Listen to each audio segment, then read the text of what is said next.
Le sable brûlant collait à ses genoux tandis que le brouhaha du marché continuait comme si rien d'exceptionnel ne se produisait. Des voix marchandaient le prix des épices, des enfants riaient, des animaux tiraient des charrettes trop lourdes, et au milieu de ce chaos vivant, une jeune femme restait immobile, agenouillée, tenant contre sa poitrine un simple morceau de carton. 3 mots seulement, écrits d'une main tremblante, suffisaient à résumer l'effondrement de toute une vie. Je suis à vendre. Amara n'osait pas lever les yeux. Le soleil de midi frappait sa tête couverte, mais la chaleur la plus violente ne venait pas du ciel. Elle venait de l'intérieur, de cette brûlure de honte et de peur qui lui serrait la gorge. Jamais elle n'aurait imaginé se retrouver là, dans le plus ancien marché d'Al-Qadir, exposée au regard comme une marchandise parmi les tapis et les bijoux. Pourtant, elle n'avait plus le choix. Karim, son petit frère, n'avait que 12 ans lorsque la fièvre l'avait cloué au lit. Une maladie rare, au nom imprononçable, mais au prix parfaitement clair. 100 000 dinars.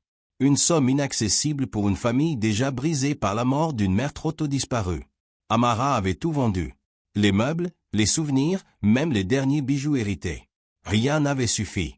Et chaque jour, en voyant le regard confiant de Karim posé sur elle, comme si elle détenait la clé de l'univers, elle sentait son cœur se fissurer un peu plus. Alors elle avait pris la décision que personne ne devrait jamais avoir à prendre. Les passants s'arrêtaient parfois. Certains lisaient le panneau, fronçaient les sourcils, puis s'éloignaient, mal à l'aise. D'autres la regardaient avec pitié ou avec un mépris silencieux. Amara respirait lentement, retenant ses larmes, répétant dans son esprit une seule phrase. Karim vivra. Peu importait le prix. Puis, soudain, quelque chose changea. Le bruit du marché sembla s'étouffer, comme si l'air lui-même devenait plus lourd.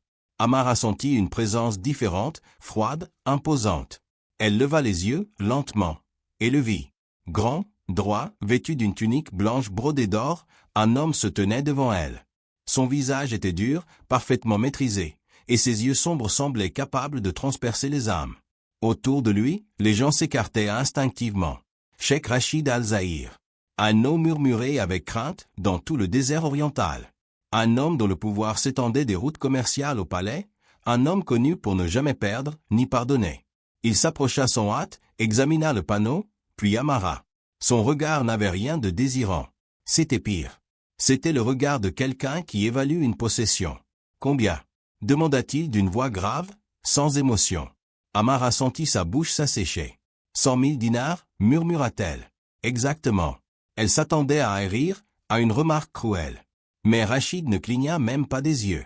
Il sortit calmement un portefeuille en cuir et commença à compter les billets, comme s'il achetait du pain. Chaque billet posé était un battement de cœur en moins pour Amara. Lorsqu'il lui tendit l'argent, ses mots tombèrent comme une sentence. Prends-les, et viens avec moi. À partir de maintenant, tu m'appartiens. Ses mains tremblaient lorsqu'elle saisit l'argent. C'était réel. Karim serait soigné. Karim vivrait. Mais elle venait de quitter sa vie.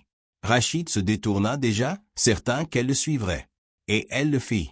Chaque pas l'éloignait de la liberté, de son ancienne identité, pour la plonger dans un avenir inconnu dominé par un homme qui n'avait jamais appris la pitié. La caravane noire les attendait, brillante comme un présage. En entrant dans le véhicule, Amara comprit que sa vie venait de basculer irréversiblement. Le marché disparaissait derrière la vitre teintée, remplacé par le désert infini, et par une question qui la hantait. Qu'allait-il faire d'elle? Avant de continuer cette histoire où chaque décision a un prix, prends un instant pour t'abonner à la chaîne. Ici, on raconte des histoires qui ne se contentent pas de divertir, mais qui touchent l'âme et restent dans le cœur. Et dis-moi aussi en commentaire, depuis quel pays ou quelle ville regardes-tu cette vidéo? J'aimerais vraiment le savoir. Et maintenant, dis-moi. Le trajet se fit dans un silence presque irréel. À l'intérieur du véhicule, tout respirait le luxe maîtrisé. Cuir clair, bois poli, une odeur subtile d'ambre. Rachid consultait des documents sur une tablette, concentré, distant, comme si Amara n'existait déjà plus. Elle regardait le paysage défiler derrière la vitre teintée. Les ruelles animées laissèrent place à de larges avenues, puis à une route privée qui s'enfonçait dans le désert. Chaque kilomètre l'éloignait un peu plus de ce qu'elle avait été. Quand le palais apparut à l'horizon, Amara crut d'abord à un mirage. Des dômes dorés, des jardins luxuriants surgissant du sable, des fontaines chantantes défiant la sécheresse du désert. Rien ne semblait réel. Le véhicule franchit d'immenses portes sculptées, et Amara sentit son cœur se serrer. Elle venait d'entrer dans un monde où elle n'avait jamais été destinée à vivre. Rachid descendit sans un regard en arrière. On te montrera tes appartements. Repose-toi. Ce soir, nous dînerons et nous parlerons de ta présence ici. Sa voix était calme, professionnelle, presque administrative. Amara fut conduite à travers des couloirs de marbre jusqu'à une suite plus grande que toute la maison où elle avait grandi. Rideaux de soie, lit à baldaquin, salle de bain en marbre. Tout était préparé. Trop préparé. Comme si sa venue avait été prévue depuis longtemps. Assise sur le bord du lit, elle laissa enfin ses larmes couler. Elle pleurait ce qu'elle avait perdu, mais aussi ce qu'elle venait de sauver. Le soir venu, on l'escorta vers une salle à manger privée. La table débordait de mets raffinés, mais Amara n'avait pas faim. Rachid était déjà là, vêtu plus simplement, mais toujours aussi imposant. « Assieds-toi » ordonna-t-il. Il la fixa longuement avant de parler. « Pourquoi as-tu fait ça ?» La question la prit de court. Elle répondit avec une honnêteté brute, lui parla de Karim, de la maladie, du prix du traitement.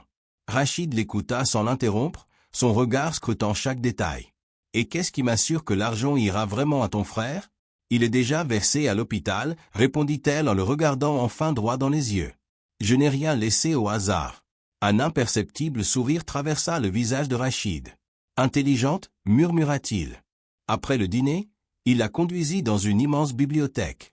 Des milliers de livres, des langues du monde entier. Tu liras ici. Je ne tolère pas l'ignorance dans ma maison. Amara était confuse. Elle s'attendait à des chaînes, pas à des livres. Quand mon frère ira mieux, reprit Rachid, tu seras libre. Mais jusqu'à ce moment-là, tu respecteras notre accord. Cette promesse aurait dû la rassurer. Pourtant, quelque chose d'étrange naissait en elle, une curiosité dangereuse. Les jours passèrent, rythmés par la lecture et les promenades dans les jardins. Rachid était souvent absent, mais lorsqu'il était là, une tension silencieuse emplissait l'air. Ils se frôlaient parfois, échangeaient des regards trop longs. Un après-midi, dans la bibliothèque, Amara manqua de tomber d'une vieille échelle. Des mains fortes la rattrapèrent. Rachid. Trop proche. Trop réel. Pourquoi m'avoir acheté ? Demanda-t-elle soudain. Il hésita, puis répondit. Parce que, parmi des milliers de visages, le tien m'a arrêté. Tu te vendais par amour, pas par cupidité. C'est rare. Ces mots restèrent suspendus entre eux. Les semaines suivantes rapprochèrent leurs âmes. Ils parlaient tard le soir. Rachid lui confia son passé, ses trahisons, sa solitude. Amara, elle, recevait des nouvelles de Karim. Le traitement fonctionnait. À chaque bonne nouvelle, elle courait vers Rachid, et à chaque fois, son sourire à lui devenait un peu plus humain. Une nuit, sous les étoiles, Rachid avoua ce qu'il redoutait lui-même. « Je ne t'ai pas acheté par nécessité, mais parce que je ne supportais pas l'idée qu'un autre homme t'ait. » Amara sentit son monde vaciller. Elle savait que ses sentiments étaient dangereux. Pourtant, quand il l'embrassa, elle comprit que quelque chose d'irréversible venait de naître entre eux. Mais le destin n'avait pas encore dit son dernier mot. Car alors que l'amour commençait à fleurir dans le désert, une nouvelle allait tout remettre en question. Une nouvelle capable de briser ce fragile équilibre et de rappeler à Amara le véritable prix de son sacrifice. Le téléphone glissa des mains d'Amara et s'écrasa au sol, dans un bruit sourd qui résonna dans la bibliothèque silencieuse. Ses jambes cédèrent, comme si tout son corps refusait d'entendre ce que sa tête venait de comprendre. Karim avait rechuté. Une complication imprévisible. Une opération urgente. 40% de chance de survie. Après tout ce qu'elle avait sacrifié, après tout ce qu'elle avait enduré, le destin venait encore de lui demander plus. Lorsqu'il la trouva effondrée, Rachid ne posa aucune question inutile. Il la releva, la serra contre lui et dit simplement « On y va. Maintenant. » À l'hôpital, il devint un autre homme. Décidé, implacable. Les meilleurs médecins furent appelés, les meilleurs chirurgiens mobilisés. Pendant 8 longues heures, Rachid resta assis à côté d'Amara, tenant sa main, partageant son silence, sa peur, son espoir fragile. Il ne tenta pas de la rassurer avec des promesses creuses. Il resta. Simplement. Quand le chirurgien sortit enfin, épuisé mais souriant, Amara sentit son cœur recommencer à battre. Karim avait survécu. Elle pleura comme jamais, libérant des mois de terreur. Dans la chambre de récupération, elle serra la main de son frère endormi, vivante preuve que son sacrifice n'avait pas été vain. Mais alors que Karim guérissait, Rachid, lui, s'éloignait. Il devenait plus silencieux, plus distant. Un soir, Amara le confronta dans un couloir désert de l'hôpital. « Pourquoi tu fuis ?» Il la regarda avec une douleur qu'elle n'avait jamais vue dans ses yeux. « Parce que ton frère va bien. » et que notre accord est terminé. Tu es libre. » Ces mots la frappèrent plus violemment que tout le reste. « Tu crois vraiment que je suis resté pour l'argent ?» Rachid secoua la tête. « Je crois que tout a commencé par une transaction. Et j'ai peur qu'un jour tu me détestes pour ça. » Alors Amara fit quelque chose qu'elle n'aurait jamais imaginé. Elle prit son visage entre ses mains. « Tu ne m'as pas acheté mon cœur. Je te l'ai donné. Librement. Parce que j'ai vu l'homme derrière le pouvoir. Parce que tu m'as protégé quand tu n'y étais pas obligé. » Une larme coula sur la joue de Rachid. Il avoua sa peur d'aimer, sa peur d'être abandonné. Amara lui répondit avec une douceur inébranlable. « Je reste. » Ils s'embrassèrent là, sous des lumières froides, dans un lieu sans romantisme, mais avec une vérité brute. Ils choisirent l'amour, consciemment. 2 mois plus tard, Karim quitta l'hôpital en pleine santé. Cette fois, Amara retourna au palais non comme une possession, mais comme une femme libre. Leur mariage fut simple, sincère. Karim, rayonnant, porta les alliances. Rachid, l'homme craint de tous, plairait sans honte. Les années passèrent. Des hôpitaux furent construits. Des vies sauvées. Amara écrivit, Rachid apprit à aimer sans se cacher. Ils guérirent ensemble. Et si cette histoire nous touche autant, ce n'est pas pour le luxe ou le pouvoir. C'est parce qu'elle nous rappelle quelque chose d'essentiel. Le sacrifice, quand il est motivé par l'amour, peut devenir une renaissance. L'amour authentique ne naît pas toujours dans des circonstances parfaites. Il naît souvent dans le chaos, la peur, la perte. Mais ce qui compte, ce n'est pas comment une histoire commence.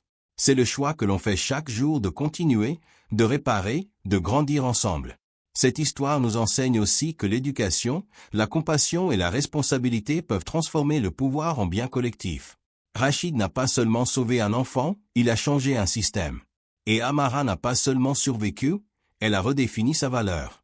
Si cette histoire t'a touché, pense à t'abonner pour ne pas manquer les prochaines. Ici, on raconte des récits qui font réfléchir autant qu'ils font ressentir. Et dis-moi en commentaire, depuis quel pays ou quelle ville regardes-tu cette vidéo? Ta voix compte autant que cette histoire.